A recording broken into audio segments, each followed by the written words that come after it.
Fala pessoal, sejam muito bem-vindos ao episódio 61 do Rural Ventures. O Rural Ventures, para quem não sabe ainda, ele é um podcast focado no agronegócio, conversando com founders, startups, CVCs e VCs, todos focados no agronegócio.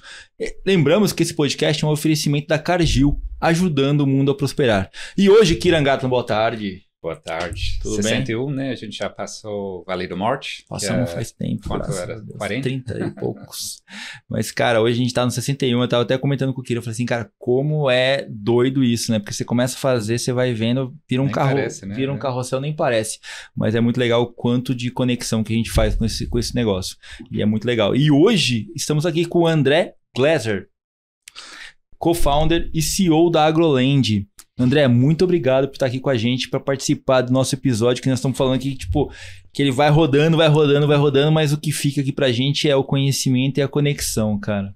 Legal, muito obrigado pelo convite. Já ouvi várias vezes o podcast, acho super bacana, importante ajudar a desenvolver esse mercado agro no Brasil.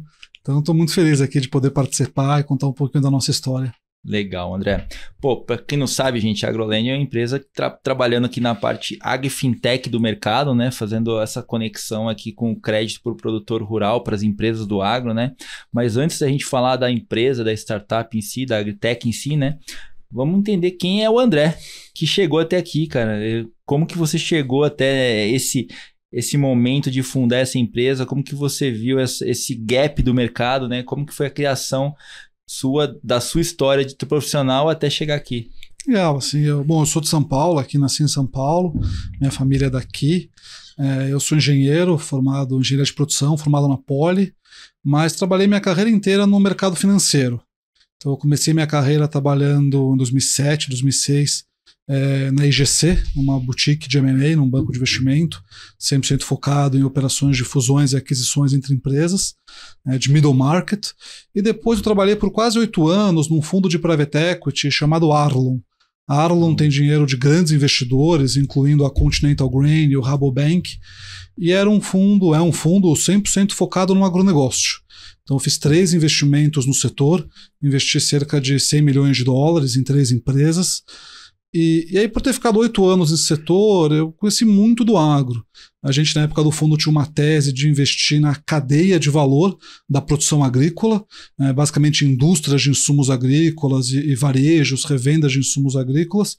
Eu conheci muito esse setor e acabei conhecendo, na verdade, um grande problema dessa indústria, que é o problema de crédito. Então, a gente aqui no Brasil, no agro, o agro vai super bem, né? Assim, a produção cresce, os produtores rurais sabem plantar, o clima contribui, a gente tem bons fabricantes de sementes, de químicos, de fertilizantes, tem distribuição, a logística está melhorando, tem canal para exportar, mas todo mundo no setor, apesar de serem empresas excepcionais, todos tinham o mesmo problema, que era crédito. Você tem uma falta de crédito na ponta do produtor rural e isso acaba onerando a cadeia inteira, porque quem vende para o produtor, quem compra do produtor tem que financiar ele. E isso prejudicava muito o balanço dessas empresas. E aí, na época do fundo, veio a ideia de, dado que a gente não vai investir nessa cadeia porque tem um problema de financiamento, por que não resolver o problema fundamental? Dá né? um passo atrás aqui, né? E aí, até naquela época, a gente pensou no fundo ainda, vamos investir em alguma fintech, algum banco digital, alguém que esteja fazendo algo parecido, algo inovador no setor. Não tinha ninguém. E aí que veio a ideia, né? Então, dado que não tem ninguém fazendo, vou fazer eu, né? Tentar resolver esse problema eu mesmo. Muito legal, muito bom. E conta um pouquinho pra gente, a ideia surgiu desse ponto, né? Primeiro, que eu acho que o Kiran gosta de saber como que é o nome, né? Da onde veio o nome, né? Bom, esse já tá mais fácil, né? Então, já tá mais fácil, né? Não tem muito mistério, né? Mas aí surgiu a ideia e como que foi a composição das pessoas que foram criar a Agroland? Bom, a Agroland é meio óbvio, assim, é emprestado para o agro, né? Então foi bem... Fomos tão criativos assim. Mas é fácil, né? A gente queria ter um nome que fosse simples de falar, fosse óbvio, que fosse o nome do nosso produto, né? Então, quando você vai no campo, vai nas pessoas, o nome da empresa é o nome do produto, né? Sim. Isso ajuda muito a fazer o marketing, contar a história. Do ponto de vista de pessoas, a gente é em 5 fundadores na empresa, extremamente multidisciplinares. Então, bom, primeiro tem eu e meu irmão, né, que é fundador junto comigo, o Alan também engenheiro, também formado pela Poli, mecatrônica, mas apesar de ambos estarmos no mercado financeiro a vida inteira, assim, eu tive essa jornada, né, de banco de investimento, M&A, levantar capital e investidor como private equity no agro. O Alan tem uma experiência muito diferente da minha. Ele vem do mundo de hedge funds, com muito foco em crédito. Também trabalhou em banco de investimento na área de research, com foco em commodities. Trabalhou em várias gestoras independentes de recursos, em assets, também com foco em crédito. Então ele tinha uma visão muito diferente da minha, né? Um mundo muito diferente do meu no mercado financeiro. Isso ajudou muito a construir um negócio. A Valéria, nossa sócia, está com a gente desde o dia 1 da empresa, tem uma história ainda mais diferente da nossa, né? Ela é advogada de formação, começou a carreira dela fazendo recuperação de crédito para banco, então prestando serviço para banco, recuperando crédito. As pessoas não gostam de falar muito disso, né? Mas no crédito todo mundo fala muito da plataforma, o motor de crédito, mas a recuperação é algo muito importante. É o mais importante. É o mais importante, né? Concordo. E ela ficou muito tempo trabalhando num banco, tocando toda a parte regulatória, de compliance. Então ela entendia muito da parte de como levantar um banco, né? Como levantar uma instituição financeira, como se relacionar com o regulador, como construir os contratos de empréstimo. Esse banco que ela trabalhava tinha mais de 12 bi de carteira de crédito, de administração, de custódia. Então ela entendia muito de contratos de crédito, de modelo de documentação. E aí, junto com a gente, desde o começo, ajudou a desenhar a empresa inteira. É tudo interno que a gente faz jurídico, né? Sim. Então ajudar a desenhar a empresa inteira, o jurídico da empresa, né? No final, um banco é isso, né? Você empresta e pega um documento, né? Esse é o produto que a gente está vendendo.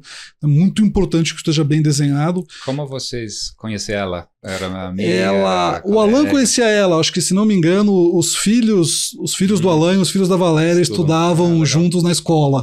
Legal. Então, esse é um bom ponto, esse, né? Você acaba... É tudo assim, né? Assim, é tudo... É uma coisa tudo um pouco de sorte da vida, assim, né? Assim, por que conhecia ela, né? Acho que se não tivesse ela não teria tido a inspiração de fazer uma instituição financeira, a coragem de fazer uma instituição financeira. Então, bom, ela toca toda essa parte da empresa. A gente tem mais 2 sócios que tocam outras áreas. Então o Léo, que é nosso diretor de tecnologia, também tem mais de 20 anos de experiência construindo sistemas, mas sistemas para a instituição financeira. Então ele passou por empresas de processamento de cartão, assim, tem muita experiência por bancos, muita experiência em construir sistema com compliance, com tudo que um banco precisa, né? Que é muito mais seguro, muito mais protegido. Memória de cálculo, tudo para trás. Toda a parte de memória, né? Você não pode esquecer nada, então é diferente. Então, ele também é uma pessoa bem experiente, já passou por startups, viu muito. A gente gosta de quem viu problema na vida, né? Quem só viu coisa boa não ajuda. Ele também viu muito problema e pepino na vida dele. E o nosso último sócio é o Carlos Fagundes. Ele vem muito do agro também. Ele passou, acho que 20 anos, 15 anos de experiência na Syngenta, fazendo crédito no agro. Então ele conhecia muito bem esse mundo de crédito no setor, conhecia o canal de distribuição que a gente montou. Então somos pessoas bem diferentes. Assim. O Léo eu conheci através de acho que, se não me engano, de um ex-diretor de tecnologia de uma das empresas que eu investi na época da Arlon, na época do fundo. O Carlão foi um outro amigo, uma outra pessoa que me apresentou ele. Então, a gente foi se conhecendo um pouco na sorte. A gente brinca que a primeira venda de participação é para os sócios, né? Você tem que convencer o sócio, né? Falar, cara, esse é o modelo de negócio, vem para cá, e aí o cara comprar a sua ideia. Né? E não é óbvio, né? 5 sócios, acho que é muito legal, mas também tem o desafio, né? De que cada um vai fazer quando cresce, assim, a empresa. Acho que esse é um grande... A gente montou um business que ele é... Nós 5 representamos como a empresa está construída do ponto de vista de pessoas.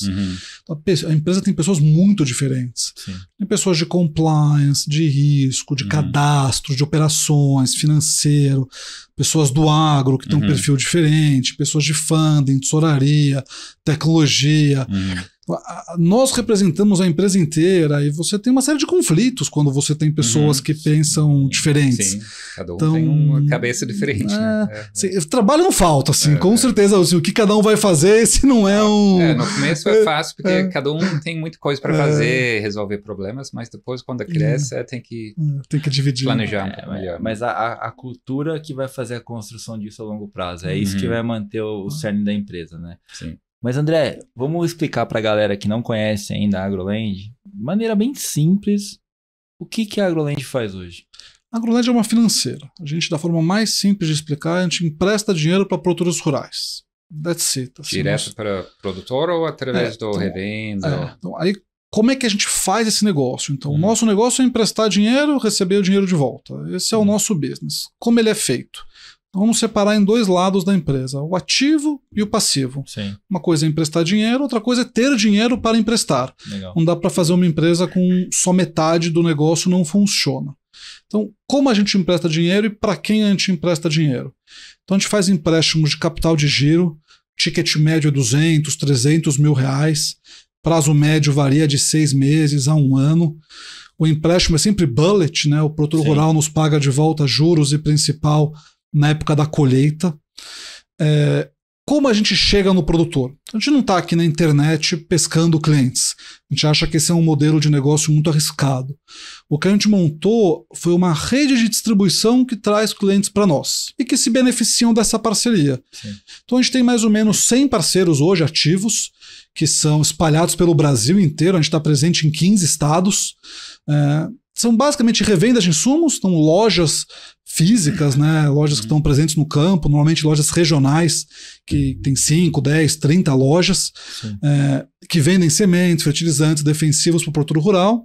E o modelo funciona assim: o produtor rural vai na loja comprar um insumo, uma semente, a AgroLand financia o produtor, ele toma o crédito comigo, assina o meu contrato de empréstimo, eu mando o dinheiro para a loja entrega os produtos. E o produtor rural me paga no final da safra. Uma vez pago, a gente faz uma operação para a safra seguinte.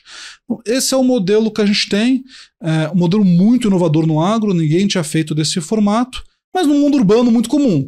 Você vai comprar o carro numa concessionária, tá lá os grandes bancos privados do Brasil para te financiar.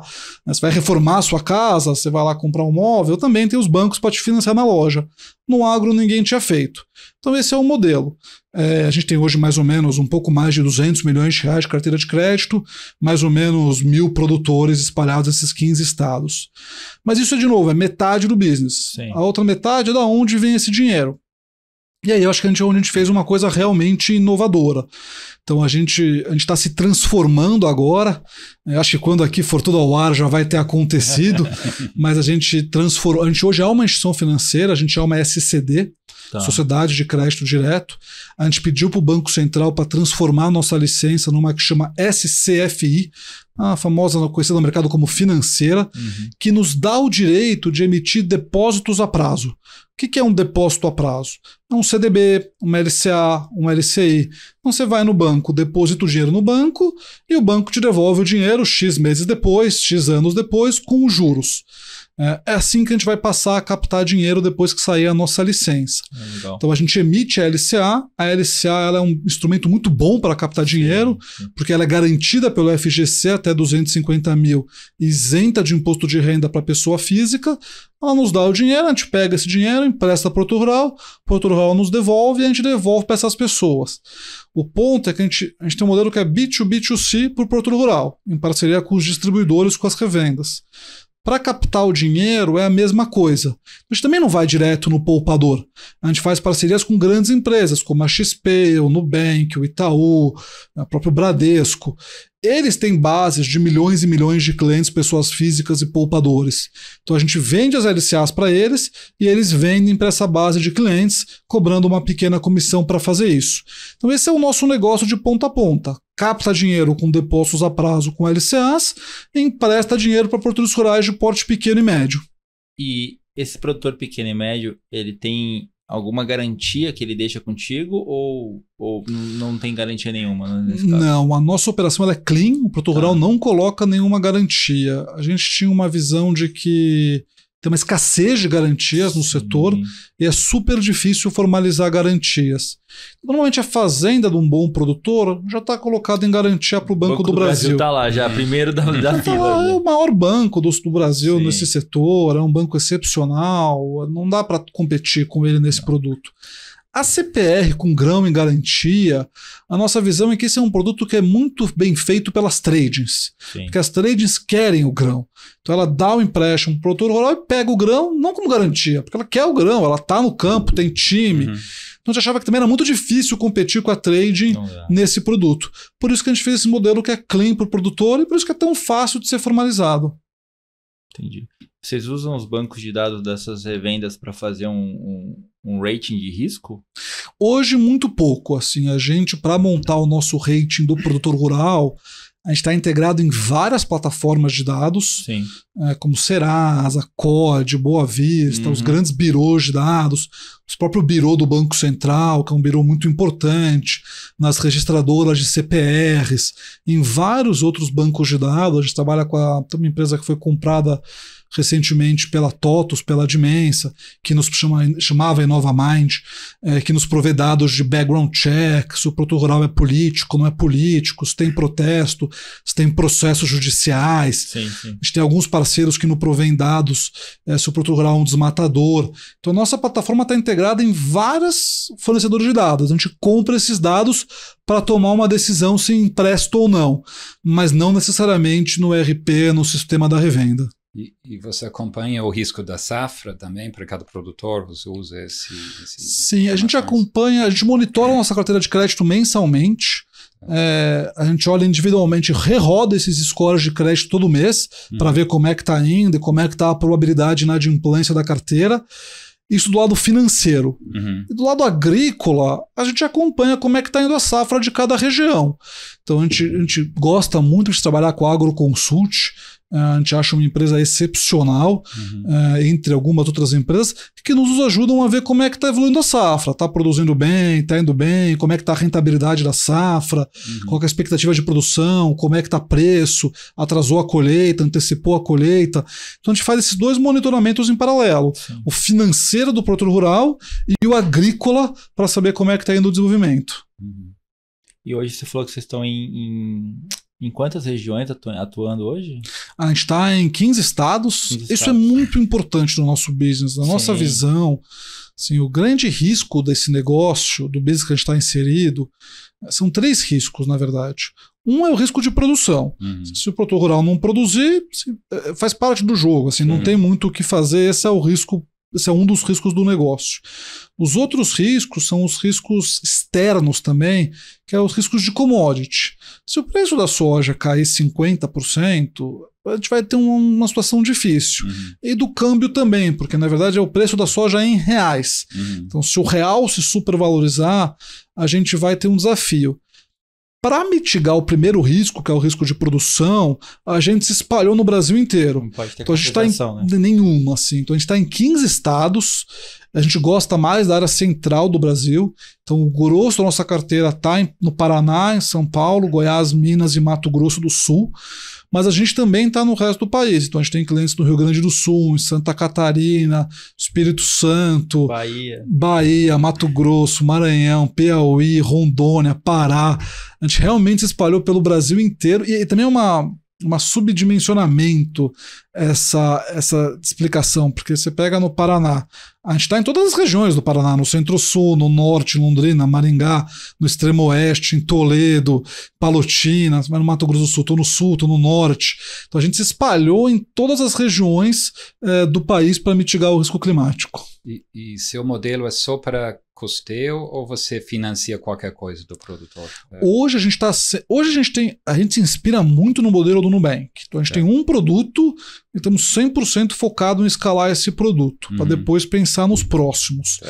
Hoje a gente financia custeio. E custeio para nós é semente, fertilizante, defensivo e peças. Porque tem um mercado que é muito desatendido, que é um mercado de reforma de grandes equipamentos. Então, um pouco chocante.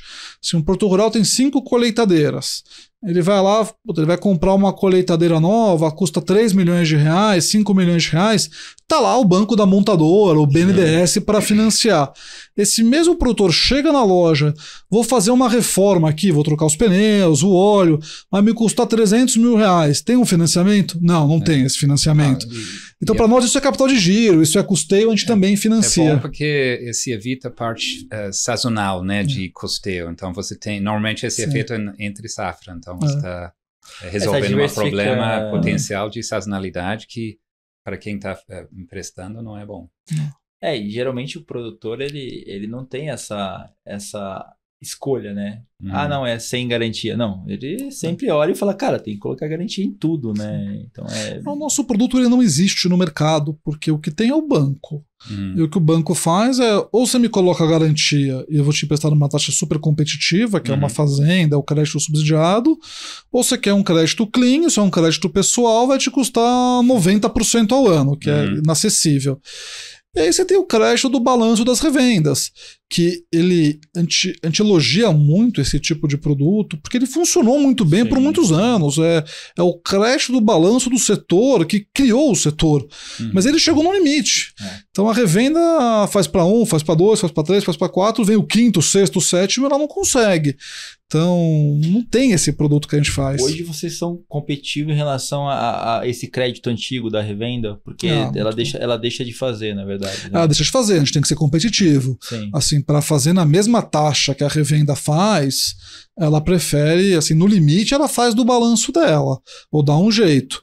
Como a gente tem um custo de funding, que acho que é um dos grandes diferenciais do nosso negócio, tem um custo de funding pelas LCAs muito inferior ao que o setor inteiro tem, nos permite ser muito competitivo na ponta. Então, no final, o negócio tem que ser um ganha-ganha-ganha. E a gente traz para a mesa assim, um custo muito menor de funding do que o setor tem. A gente acaba reduzindo o custo de funding do produtor e da revenda, e essa diferença é dividida entre todo mundo. O produtor rural acessa mais crédito com facilidade, num custo competitivo e sem garantia. A revenda acessa um crédito fácil, vende mais para o cliente dela, dobra o faturamento no mesmo cliente, deixando de fazer o crédito com custo barato, e a gente ganha a nossa margem porque o nosso custo de funding é barato. E André, uma coisa que você falou, logicamente, da concentração regional. Agora, outra coisa que eu queria te perguntar é a concentração em commodities, em ativos que vocês trabalham. Qual que é essa concentração? Ótimo ponto. Esse é assim, a gente gosta de ser uma empresa ultra pulverizada. Esse é o nosso mantra como negócio, pulveriza tudo, né?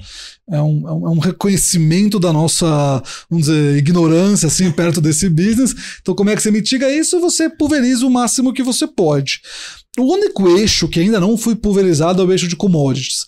Então, se a gente pegar o nosso portfólio hoje, ele é mais ou menos 70% soja. Então, 70% soja, 10%, 12% milho, uns 9% café, de cabeça aqui uns 5%, 6% cana, talvez uns 2%, 3% amendoim, uns 2%, 3% pecuária. Tem produto ainda para algodão? Tem algodão, não? Não, algodão a gente não tá, porque os produtores rurais são muito maiores. Muito capitalizados.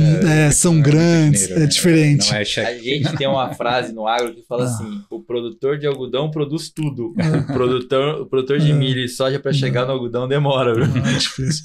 Então a gente tá muito no soja, eu acho que a gente eu adoro o mercado de pecuária, eu acho que tem uma oportunidade enorme no Brasil. É um mercado que tem um tri de ativos de boi, super desalavancado, mas não fizemos, assim, acho que tem que fazer uma coisa por vez, então ainda é bastante soja. Como é que o produtor acessa, né? Só no ponto de venda, na hora que ele está comprando, que ele acessa seu crédito, ou tem um aplicativo, ele pode? Não, 100% no ponto de venda. Então, para cada revenda, para cada parceiro que a gente tem, a gente levanta uma plataforma que é o que a gente chama de co-branded. Então, uma plataforma, não é um aplicativo, é um link que tem as duas marcas. A marca do nosso parceiro, que é a nossa marca junto ali desse portal. A revenda engaja o produtor, convida ele a tomar um crédito com a gente, ele entra nessa plataforma, solicita o empréstimo, né, solicita a operação com a AgroLand através dessa plataforma. Sendo ele aprovado, né, se esse crédito for aprovado, a gente dispara o contrato para assinatura pelo WhatsApp. Então essa é a interação dele com a gente. Quanto tempo normalmente, ou a média, assim, demora? D mais um. E em termos de documentação, o que ele tem que mandar? Tem que escanear um monte de coisa? Não. Então, assim, em termos de tempo, assim, é D+1, ou intraday ou D+1, que é mais que o suficiente para o mundo do agro.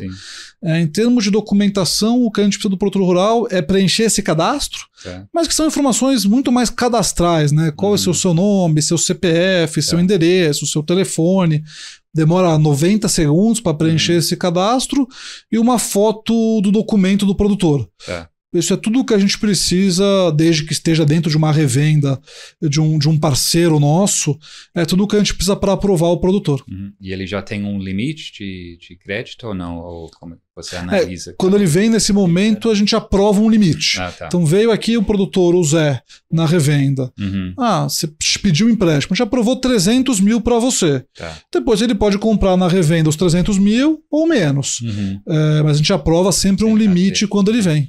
E é exatamente igual a comprar um carro. A única coisa que você vai brigar é a taxa. Eu acho que é o mercado do carro de 20 anos atrás. Sim, esse mercado de financiamento de veículos, que hoje é gigante, já passou por todos os ciclos, ele foi construído ali em 2003, 2004, foi os primórdios desse mercado. 2007, 2008, ele começou a acelerar muito. Então, a gente se inspira muito nesse setor, é um setor que deu muito certo. Obviamente tem diferenças, né? Não tem garantia, o crédito é bullet, o crédito é mais curto, tem várias diferenças, mas é uma inspiração muito importante para nós. O carro ficava em garantia, ficava alienado, né? Então, assim, tem esses pontos, mas eu acho que a dinâmica de venda na hora que você vai comprar é exatamente igual. O que você precisa? Me dá os seus dados, CPF, para ver se você não tem Serasa. Basicamente isso, né? Agora, como que é a negociação da taxa? Vocês dão uma taxa e é essa, acabou. Hoje a gente está a gente é uma empresa jovem, a gente tem 2 anos de vida. A gente está construindo as coisas aos poucos. Hoje a gente acaba trabalhando com uma taxa fixa, mais ou menos flat por região e por parceiro. Então a gente ainda não trabalha com uma taxa customizada produtor a produtor. É uma coisa para fazer no futuro. Mas hoje é uma taxa flat ali por revenda, por região. E essa é a taxa, essa é como é que a gente faz essa operação. Se você quiser, estamos aqui para te financiar. E você faz uma base comparativa com o que esses caras têm na própria revenda ou vocês mantêm a sua taxa dada a sua captação aqui na ponta?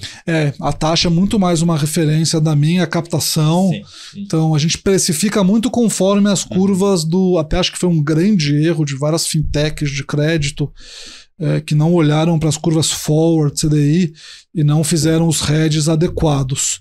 Então o nosso business eu olho para a curva forward para os próximos 12 meses, 7, 8 meses do CDI, capto com base nisso, e empresto com base nessa taxa e travo para garantir que meu passivo e meu ativo estão alinhados. Você não está indo para atender o mercado, você oferta dentro da minha taxa. Se o cara quiser isso, acabou. Tipo, exatamente. Em termos de... Quer comprar o carro, é essa taxa, amigão. Senão você compra à vista. Em termos de tecnologia, né? Qual diferencial vocês estão usando ou desenvolveu? Alguma coisa que cria uma barreira de entrada contra concorrentes, né, futuros? Eu acho que assim, tudo que a gente construiu até hoje é muito uma tecnologia, assim, toma muito tempo para construir o que a gente está fazendo. Nada, eu diria que é rocket science, mas tudo toma muito tempo porque você tem que ir fazendo, construindo os processos, vendo como a coisa funciona e construindo a tecnologia. O que a gente construiu, e é tudo proprietário, tudo roda a nossa plataforma que a gente levantou, toda hospedada no AWS, na nuvem. É um grande, assim, no final do dia, ele é um grande back-office de um banco. É a plataforma por onde o produtor rural pede um empréstimo, por onde eu cadastro o produtor rural, por onde eu cadastro meus parceiros, por onde eu processo aquele empréstimo, por onde eu construo o contrato de empréstimo, por onde eu mando para ele assinar, aonde essa operação volta, onde eu gero o boleto, monitoro quem pagou, quem não pagou. E aí tem a parte muito menos sexy, né, de um banco, que dá muito trabalho, que é a parte regulatória e de contabilidade. Então, tudo isso que a gente faz com muito controle e segurança. Tudo é registrado numa câmara, todas as operações vão direto disso para a nossa contabilidade, a contabilidade vai para o Banco Central, a gente manda uma série de relatórios para o Banco Central, que a gente tem a obrigação de mandar para monitoramento. Então, essa é a plataforma que a gente montou, que roda extremamente customizada para a nossa operação, que ninguém tem, porque ninguém faz a nossa operação, então ninguém nunca construiu ela. E agora, como a gente construiu a plataforma, que eu acho que é a grande barreira, não é que a gente chegou lá um dia e falou, bom, vamos montar este business, esta é a plataforma, time de tecnologia vai lá e monta e daqui a 2 anos se fala. Isso nunca funcionou e nunca vai funcionar. A gente foi fazendo, o que a gente brinca, aprendendo, né? E fazendo, né? Um passinho por vez, faz um pouquinho na mão, tudo que a gente faz na mão. Então fica 3 meses fazendo na mão, aí se mata de trabalhar com um monte de papel, aí faz no Excel, aí entende qual que é o processo, define o processo e passa para o time de tecnologia construir. E veio fazendo isso um passinho por vez.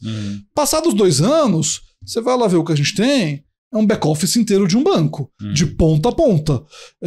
Se alguém quiser fazer o que a gente está fazendo e tiver a energia e a vontade de passar por essa jornada que a gente passou, assim, não dá para fazer mais rápido, não dá para olhar e falar o que eles fizeram faz igual, tem que passar por todas as etapas. Não, e o legal é que assim, no final das contas, o relacionamento, o Orners, fica com vocês, né? No final, inteligência, né? Você aprende, a aprendizagem que vale tudo, você põe né? uma inteligência artificial tá na cabeça que você aprendeu. Legal que vocês estão há 2 anos nessa jornada, né? E como você falou que os financiamentos são de 6 meses, vocês já tiveram validações e teses para serem comprovadas, né? Qual que é essa taxa de retorno? Tá indo super bem, assim, tá... A gente acha que vai piorar, assim, do que a gente tem até hoje. A gente rodou 5 safras já. Claro que as primeiras foram muito pequenas, mas já foram entre soja e milho. Mas é um histórico, né? Mas tá excepcional, assim. A gente tem uma inadimplência, a gente mede um banco médio como over 90, né? O atraso acima de 90 dias. O fechamento de fevereiro estava em 0,4% do portfólio. Que é excepcional, assim, tá redondíssimo, assim, pro nosso modelo. A gente acha que o mercado vai rodar com 2%, 3%, 4% no longo prazo, mas tá indo bem, assim, mas é resultado de muito trabalho, assim, é um resultado do nosso motor de crédito, de como a gente cobra, de como a gente monitora, dos documentos que a gente foi. Esse é vamos dizer, o placar da empresa, né? Ele é assim, tudo que a gente fez até hoje, esse é o número que é o resultado, né? Esse é o que a gente olha como mais importante, esse é o número. A gente está muito satisfeito. Eu acho que a gente está hoje num mercado dificílimo. Sim, eu acho que a gente está todo mundo vendo o que está acontecendo no Brasil, taxas de juros muito altas, isso afeta todas as empresas. Eu acho que no agro tem dificuldades grandes, você teve uma grande reprecificação de insumos. Então, preço de fertilizante, preço defensivo caíram muito. Isso, apesar de ser muito bom para o produtor rural, isso é muito ruim para as revendas e para as indústrias que estavam estocadas. Então, esse prejuízo vai passar pelo balanço delas. Então a gente acha que o mercado vai piorar do que a gente está entrando agora num ciclo um pouco pior de crédito. Então, no final, assim, a gente está muito contente com o resultado que a gente teve até hoje, mas com muito atentos e sempre muito preocupados. Mas, André, vai piorar porque é cíclico, na verdade, porque você estava com preço de commodities mais alto, você estava com preço de custeio muito mais alto, o cara vai apertar a margem dele aqui, o pessoal que estava estocado, não só nas revendas, mas também em tratores, um monte de coisa estava estocado, agora vai ter que... É a virada, né? Então é natural, né? Eu acho que aqui a gente tem que ter uma cabeça... No passado, eu investi numa empresa chamada Betânia, trocou de nome agora, é o maior laticínio do Nordeste. E o fundador, o CEO, chama Bruno Girão, e ele estava nesse negócio de leite há 30 anos, e ele tinha muito uma cabeça de ciclos. Esse mercado agrícola, primeiro tem cada dia que você olha uma coisa nova, né? Cada dia é um dia diferente. Mas você tem ciclos, momentos que a margem está melhor, momentos que a margem está ok, momentos que a margem está ruim, momentos que está péssimo, mas tudo vem e vai. E um adendo, ciclos longos, né? Não são ciclos curtos. Então você tem que ter a calma de olhar através dos ciclos. A gente veio de anos muito bons, eles são anos muito bons. Ninguém sabe o futuro. Vamos entrar nos ruins? Faz parte, se prepara, aperta o cinto, segura, depois o negócio melhora. O importante, acho que o Bruno falava muito isso, você tem que estar lá para apoiar o produtor rural nos ciclos ruins. Ele é o elo fraco da cadeia. A gente é o elo forte, a gente que está capitalizado. Ele que tem a dificuldade, é ele que... Né? A gente está aqui em São Paulo, tranquilo. É ele que está lá, o preço caiu, não produziu, não choveu. Acho que o sucesso da AgRoLand no longo prazo, e acho que o Banco do Brasil faz isso muito bem, a gente está aqui para apoiar. A gente absorve o ciclo ruim e faz o contracíclico para apoiar o produtor no momento difícil. Porque se ele morre, você não tem business, né? Isso, exatamente o que os caras falavam. Assim, a gente absorve a margem para apoiar o nosso cliente. E esse é o game, assim, esse é o jogo. E olha o que você acabou de falar aí, cara. Quantas variáveis esse cara tem que lidar no dia a dia, cara. É muita coisa, cara.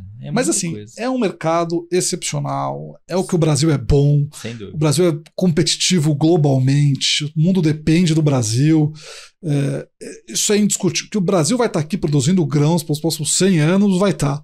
Então, a gente absorve e vamos vivendo o ciclo sem imediatismo, sem... Vamos pra frente, né? Vamos olhar pra frente, acho que o negócio é esse. Cara, saindo um pouquinho do produto, que a gente entendeu muito bem como funciona, indo um pouquinho pra gestão. A gestão do André dentro da AgRoLand, como que é o desafio de você gerir hoje 40 pessoas num modelo de negócio totalmente novo, né? E para você também deve ser totalmente novo fazer isso, né? Como que tá sendo quais são os grandes desafios do André nessa gestão? A gente toca a empresa, e a gente aqui, eu vou incluir todos os sócios, eu, Alan, a Val, Calão, Léo, num esquema mão na massa. A gente está lá batendo bumbo todos os dias, fazendo tudo que tem. A gente não está gerenciando uma empresa. Está tocando um negócio. Sim. A gente foi lá comprar computador, monta o computador. Viaja, compra as peças e monta o computador. A gente mudou de escritório, bota tudo embaixo do braço, leva as cadeiras para o novo escritório. Precisa fazer o sistema, vai lá, desenha na mão qual que é o sistema. Precisa ligar para o produtor, tem um problema, liga para o produtor. Vai nas feiras, nos eventos, estamos lá até meia-noite falando com todo mundo. Então, esse é o nosso estilo, não meu, assim, o estilo de construir uma empresa nesse formato. Está todo mundo se matando de trabalhar para construir esse negócio, não gerenciando e contratando centenas de empresas. A gente está trabalhando junto com as pessoas na linha de frente. Melhor exemplo, né? Assim, tem um exemplo do exército de Israel, né, que o capitão vai na frente, né? Então, não dá atrás, lá escondido atrás, e vai vocês aí, né? Esse é o nosso estilo, assim, você tá numa feira, aparecer um cliente para falar, o que levanta para falar com o cara somos nós. Lógico. Então, é assim que a gente toca a empresa, assim que a gente acha que uma empresa tem que ser construída. Eu acho que as empresas de sucesso no passado foram construídas assim.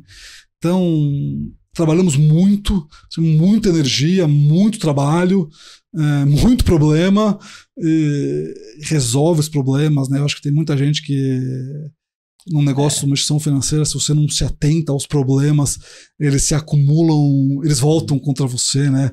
Isso é uma coisa que você aprende rápido numa empresa, que se você vê um problema e não conserta, ele volta muito pior depois.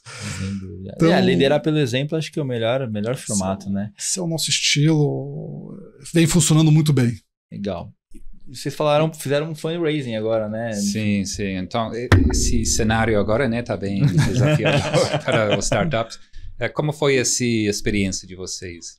A gente fez 3 rodadas de captação desde que a gente fundou a empresa. Acho que a gente sempre entendeu que o negócio que a gente está inserido, ele é um negócio muito grande, que tem uma oportunidade enorme. O modelo de negócio que a gente construiu, para o bem ou para o mal, ele é capital intensivo. Sim. A empresa sempre foi lucrativa, assim, ela rodava no break-even e agora é lucrativa. Mas apesar disso, por regras do Banco Central, por regras de Brasileia, para aquecer eu preciso de capital. Então, sempre foi um negócio capital intensivo desde o começo e a gente sempre quis fazer algo grande, portanto precisava levantar muito capital. Então, a gente sempre veio tocando a empresa nessa toada. Foram 3 rodadas. A gente é muito contente com a base de investidores que a gente tem.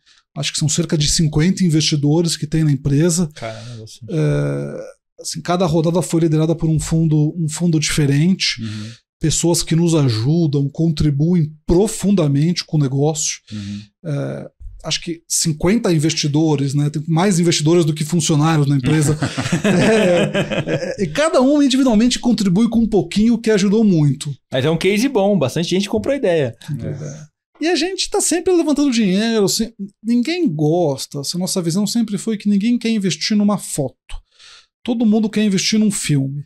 Então, o que a gente fez desde o começo da empresa, acho que as pessoas agora elogiam o que a gente fez. A gente chega para os investidores contando a história e fala assim: ó, esse aqui somos nós, é isso que a gente fez até hoje, esse é o nosso objetivo, é isso que a gente vai fazer nos próximos 6 meses. E a gente volta 6 meses depois e fala: ó, eu fiz o que eu falei que eu ia fazer, agora eu estou fazendo isso, daqui a 6 meses eu vou fazer isso. Só que a gente vem fazendo isso há 2 anos. E as pessoas agora começam a acreditar, a entender. Vocês executam, vocês constroem o que vocês estão fazendo. Isso é impressionante, isso é raro. Então, a gente sempre teve muito sucesso nas captações que a gente fez. A gente aproveitou os momentos, né? O momento claramente virou. Mas acho que para quem está fazendo um bom negócio, de uma forma lucrativa, com propósito, executando bem, tem dinheiro. E vocês fizeram tudo em equity ou fiz venture debt também? Não, a gente levantou até hoje 43 milhões de dólares. Então foi um seed round de $1,5 milhão, um Series A de 14 e um Series B de 27. Então essas foram as 3 rodadas que a gente fez nesses 2 anos de vida de empresa. Essas 3 foram equity puro. Tá. Então a gente hoje é 100% equity sem nenhum ajuste. Além disso, a gente levantou no passado, antes de ter a licença de financeira, a gente se financiou via FDICs para financiar esses empréstimos. Mas aí é crédito puro num veículo à parte. O crédito está fomentando o negócio. Aqui verdade, a gente levantou mais ou menos 300 milhões de reais com investidores excepcionais de dívida, como a Asset do Banco Itaú, o Fundo Verde, a Asset do Banco da Ecoval, JGP, Legacy. Então, investidores excepcionais que nos apoiaram. Então, esses foram os 2 tipos de dinheiro que a gente levantou: o equity puro e a dívida nos FDICs. E o desafio do subordinado para os FDICs? Normalmente, quem aportava essa parte? Vocês ou... Não, foi a gente. Os nossos FDICs, eles foram muito bem estruturados. Sim. A gente sempre entendeu que esse era o business, né? Assim, como eu falei no começo, o passivo é o business. A gente nunca contratou ninguém para distribuir, para estruturar. A gente fez os contratos, o estatuto do fundo, é a gente que desenhou do zero, né? Todos os documentos. Então, o fundo sempre foi montado de uma forma simples, com 2 tranches, uma sênior e a subordinada. A gente distribuiu a sênior e a subordinada sempre ficou conosco. Tá. A gente nunca distribuiu a subordinada. Tá. Muito legal, muito bom. Bastante, umas rodadas rápidas, né? Verdade, 2 anos, né? 3 rodadas, vocês foram rápidos, né? Isso é muito legal. Esse é um diferencial do Brasil. Eu acho essa parte agri-fintech uma oportunidade que a gente vê que lá nos Estados Unidos, né? Eles não, agora que o juros está subindo, eles estão tendo mais problema para crédito, né? Os produtores que nunca tiveram esse problema. Tiveram, né? E aqui tem um mercado bem... tem problema, carente, tem solução, né? Carente e grande, né? Então, se tem problema, tem solução. A gente conheceu algumas empresas fazendo coisas parecidas com o que a AgroLand faz em outros lugares do mundo. Na Índia talvez tem, na né? Na Índia, na Turquia. A gente falou recentemente com uma instituição financeira, o mesmo formato que a gente, com depósitos a prazo na Inglaterra, um banco grande já, com bastante tamanho. Engraçado como as coisas são parecidas. Assim, você vai falando com as pessoas no mundo... E o canal de distribuição, o modelo de funding, o produto, essa história da revenda do canal financiar, em maior ou menor escala, essa história se repete no mundo inteiro. A inadimplência baixa, num crédito produtivo. Eu já tinha visto isso na Austrália. Acho que era Clean Agri, alguma coisa assim, que era o nome da empresa. Porque não tinha garantia. Mas assim, eu acho que é um caminho sem volta, com certeza. E como que você vê, agora é uma curiosidade minha, tá, André? Com essa mudança de governo agora que o pessoal estava tirando o pé do financiamento público, né? Como que você vê essa mudança? Ela continua acontecendo ou ela diminuiu a velocidade? Muito difícil saber o que vai acontecer agora. Eu acho que muito cedo. O que aconteceu esse ano, numa forma brutal, é a migração do... Assim, ano passado a gente viu a migração da poupança do país de equities, de fundos de ação, para fundos de crédito e fundos multimercado. Sim. Esse foi o flow do ano passado. Esse ano, no primeiro trimestre, cerca de 80 bi de real fluiu de fundos de crédito e fundos multimercado para depósitos em banco. Então a gente está vendo uma... Nossa, a gente voltando para trás. Então, por muitos anos era a tese da XP, né? Eu acho que ainda vai voltar que era o financial deepening, da gente migrando para mercado de capitais. Nesse nível de CDI, a gente viu um rebalanceamento total de mercado de capitais, muito rápido, de mercado de capitais para depósitos a prazo. Então a gente acaba como AgRoLand se beneficiando desse movimento. Acho que vai acontecer igualzinho, já está acontecendo nos Estados Unidos, até pior, um mercado mais complexo, mas a mesma dinâmica lá também está acontecendo. Acho que aí na sua pergunta, que era o próximo passo, como é que a gente divide, então dado que vai virar tudo crédito privado, né, bancos de novo, como é que a gente separa banco público de banco privado? Então eu acho que é muito cedo para a gente ver. A minha visão é que o governo vai fazer o movimento de utilizar o BNDES para acelerar crédito num ambiente que a gente tem um mercado de capitais fechado. Sim. O crédito de banco caro, porque o nível de CDI é alto. Um governo querendo acelerar a economia, como deveria, né, dado o que está acontecendo. E os bancos públicos subcapitalizados, né, tem capital sobrando. Sim. Eu acho que eles vão usar os bancos públicos para fazer isso. Não sei se com crédito subsidiado ou não, é cedo para falar. Mas é muito cedo, assim, acho que a gente está muito no começo desse governo. Não, eu estou te perguntando porque tem uma startup que eu converso bastante, tem essa linha de crédito para produtor e eles começaram a sentir que tem uma oferta dos bancos públicos sendo mais facilitada agora. E aí e era uma visão totalmente diferente da visão que eles tinham, entendeu? Então, assim, é um pouco dessa pergunta. Mas, enfim, a gente tem que ver para ver o que vai acontecer, né? Acho que é difícil. O agro depende dos bancos públicos, sem do Banco do Brasil e da Caixa. Assim, se esses bancos tirarem o pé, é um problema setorial. Se a gente não está aqui... A gente precisa torcer para o governo continuar acelerando e financiando via bancos públicos, porque o mercado precisa. Talvez um dia, daqui a 100 anos, pode ser que isso mude. Acho que não. Mas a gente está longe disso mudar. Assim. Longe. E principalmente nesse momento agora de inversão de ciclo, né? A gente tem que ter um financiamento, senão ferrou. A gente vai pro ralo, né? No parte de impacto, André, vocês têm alguma planos para entrar nesse parte de crédito verde ou de influenciar o produtor, né? Como que ele produz? A gente vê o nosso lado de ESG de duas formas. Uma forma é o lado social. A gente até foi a primeira empresa, até vai ser anunciado que a gente fez foi a primeira empresa no Brasil, talvez no mundo, eu não desconheço, a ter um selo social no agronegócio. Por quê? Todo mundo olha muito pelo lado ambiental. Mas o lado social é uma história muito bonita do agro. Sem dúvida. A gente financia pequenos produtores, é uma agricultura familiar, que não estão aqui em São Paulo, eles estão super longe das capitais do Brasil, promovendo o desenvolvimento, crescimento de renda, gerando emprego. Então, a gente teve um selo social da NINT, antiga Citaui, por esse trabalho. Então, por promover esse desenvolvimento social no campo e promover o crescimento dessas populações em áreas remotas. Então, a gente acha que o agro tem uma história super bonita disso e poucas pessoas contam. Então, esse é um ângulo que a gente olha para o nosso negócio, né? Pegar dinheiro do poupador pequeno e médio e apoiar o crescimento de um agricultor pequeno e médio. E do lado ambiental, o que a gente está fazendo é promover o crescimento do setor de biológicos. Legal. Eu adoro esse setor, eu acho que é uma coisa incrível. O Brasil vai ser uma revolução de insumos biológicos, tanto de defensivos biológicos quanto fertilizantes biológicos.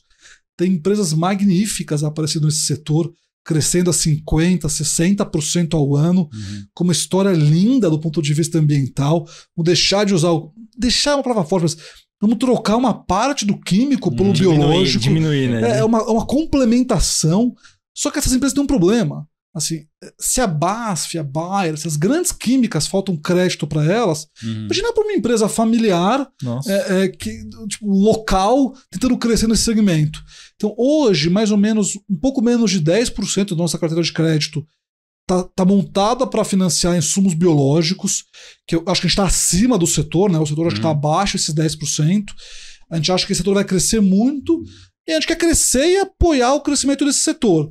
Então, acho que quanto mais a gente financiar insumos biológicos, mais a gente promove essa migração, que é algo muito melhor sobre uma pegada de carbono, uma pegada ambiental do que insumos químicos. Sem dúvida. Então, essa é a nossa visão, assim, um pouco do social e esse lado ambiental com os insumos biológicos. O social é super importante, né? André, a gente está chegando, caminhando para o final. Cara, e antes da gente finalizar aqui, a gente sempre pergunta para todos os nossos convidados que você consome de material, de podcast, já falou que você escuta, mas assim, podcast, livros, séries. Cara, ultimamente até música é legal compartilhar. Coisas que te ajudou, né? Como você entrou no mundo de startups, era novo para você. Qual fonte de informação te ajudou mais? Sim, eu sempre, boa pergunta essa, assim, eu sempre li muito assim na minha vida, já participei de alguns clubes de leitura. Antes de vir para o mundo de startup, uma excelente pergunta sua, assim, até aproveitar para fazer uma recomendação aqui. Eu li todos os materiais do Y Combinator. Eu acho que esses caras são excepcionais, incríveis.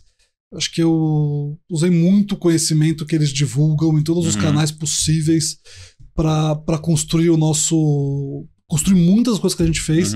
Foi montado em cima dos materiais, entre outras coisas, né? Mas dos materiais deles.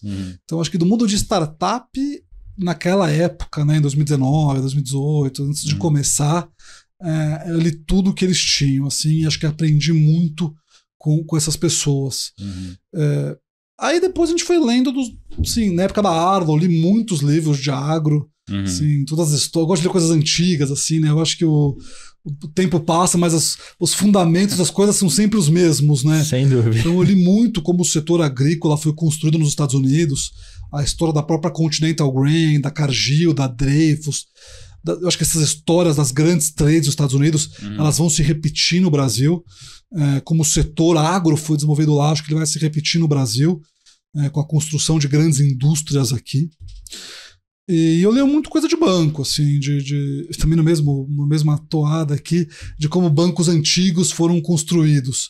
Então, estava lendo recentemente a história do Edmond Safra, que é uma pessoa incrível, poucas pessoas no mundo que construiu inúmeros bancos, família, vem desde 1800 com bancos na Síria, no Líbano. Então, essas são as coisas que eu leio, assim, séries. Eu tenho 2 filhos pequenos, tenho um filho que nasceu agora. Infelizmente, séries não não tá na lista. Não tá na lista. Não, legal, André. Cara, obrigado por participar com a gente aqui do episódio 61, né, Kira? A gente tá aqui caminhando aí, vamos chegar no 100 logo mais. Muito obrigado por participar com a gente. E aqui a gente vai marcar você no LinkedIn, no Instagram, a gente vai comunicar quando sair. E eu vou pegar o link do Y Combinator lá, que tem todas aquelas matérias, e vou colocar também para que todo mundo fique ligado o que você consumiu para criar a AgroLand junto com seus sócios. Parabéns por ser empreendedor e por sair de uma empresa e começar a criar um negócio novo e trabalhar durante esses 2 anos. Aí acho que a história de vocês, nesses 2 anos, fazer 3 rodadas é incrível. Eu não tinha visto algo tão grande assim, fazer tão pouco tempo, né? Parabéns aí pelo que vocês estão construindo e principalmente pelo que vocês estão ajudando aqui no Brasil na produção agrícola e pequenos produtores, que é mais importante, né? Pessoal, gostaria de agradecer aos nossos ouvintes e amigos. Aproveito esse momento que nos sigam no Instagram, @rural.ventures, e também na sua plataforma de podcast preferida. Toda quinta-feira, às 7h45 da manhã, aqui na BMC News, nós temos um episódio novo falando sobre o agronegócio para vocês. André, muito obrigado. Kira, valeu. Até a próxima. Que agradeço, pessoal. Muito obrigado. Valeu.